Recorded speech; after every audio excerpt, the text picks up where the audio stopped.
Big boss season 9 వస్తుంది. ఇంకా I think ఒక 3 వీక్స్ ఉంది. మీరేం చెప్తారు? మీ సపోర్ట్ ఎవరికి? అసలు ఈ బర్నీ గారి ఇష్యూ ఏదైతే ఉందో, శ్రీజాన్ పంపించడం, బర్నీ గారిని ఇంకా ఫైనలిస్ట్ లో పెడతారేమో, మరి మేబీ టైటిల్ ఇస్తారేమో తెలియదు.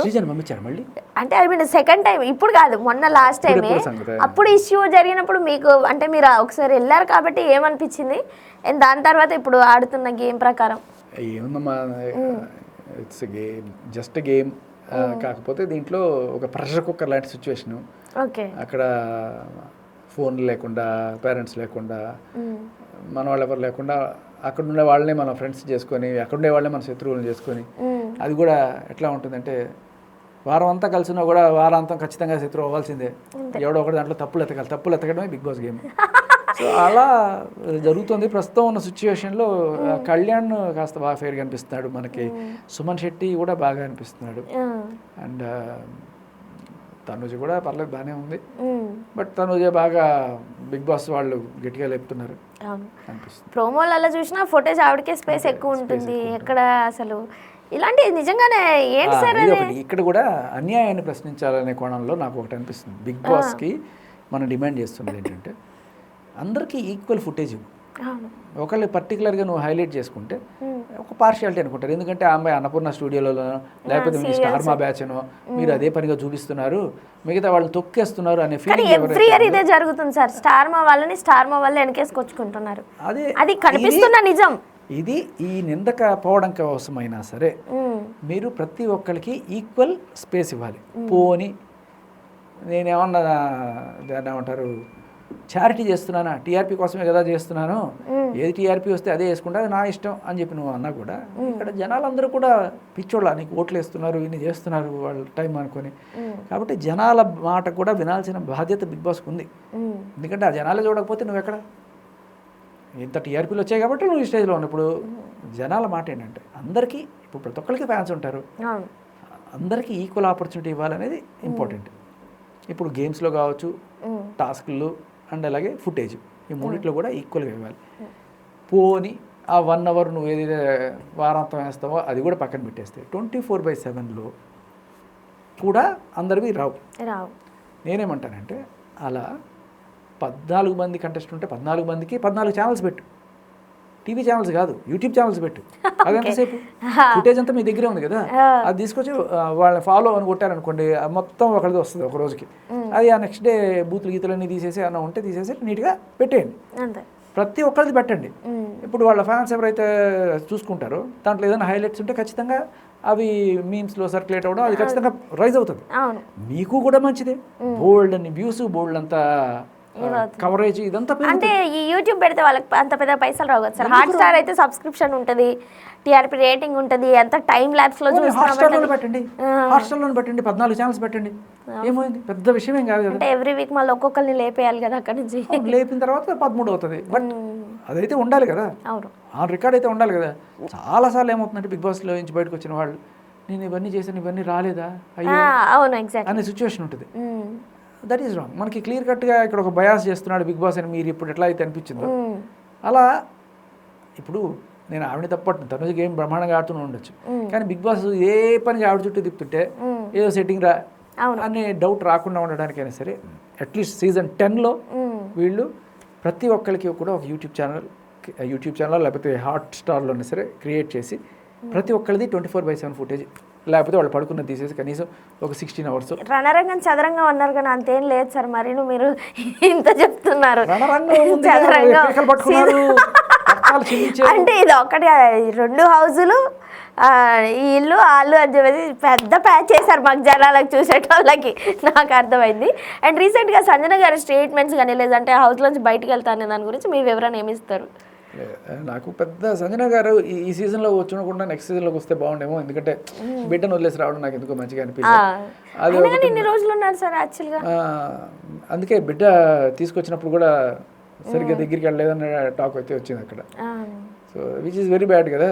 సో ఆ కోణంలో నాకు, బట్ మీరు చెప్పిన సిచ్యువేషన్లో నిజంగా ఆవిడకి హ్యాట్స్ ఆఫ్ చెప్పాలనిపించింది. సూపర్. సంజన గారు ఒక క్లాస్ అనే విషయం నాకు అక్కడ అర్థమైంది. జనరల్గా వెళ్ళిపోవనంగానే బిగ్ బాస్ తప్పిపోయింది, బిగ్ బాస్ అని కాళ్ళు పడిపోయేవాళ్ళు చాలా మంది ఉన్నారు అలాగే. కానీ ఓకే బిగ్ బాస్ వెళ్ళిపోతాను అని చెప్పి ఎంత హుందాగా చెప్పింది ఆవిడ. అవును అది కూడా కోపంగా ఎరగెంట్గా కాదు, కంపోజ్డ్గా చెప్పింది. That is great. అవును సో తను నమ్మిన నిర్ణయం మీద తను కట్టుబడి ఉంటాను చెప్పిన దాంట్లో తప్పేం లేదు. ఆవిడ ఏం క్యారెక్టర్ అసాసినేషన్ ఏం చేయలే. నాకు ఇబ్బందిగా ఉంది, రాత్రి అయితే అక్కడ వచ్చి కూర్చొని మాట్లాడుతుంది. దాంట్లో ఏమిటి, దాంట్లో భూతి ఏముంది? క్యారెక్టర్ ఇక్కడ కూడా మీరు అబ్జర్వ్ చేశారా, ఒక అమ్మాయిని అంటున్నదని చెప్పేసి బాధారు తప్పితే అక్కడ అమ్మాయిని అన్నారు, కానీ పవన్ కూడా అన్నట్టే కదా అక్కడ.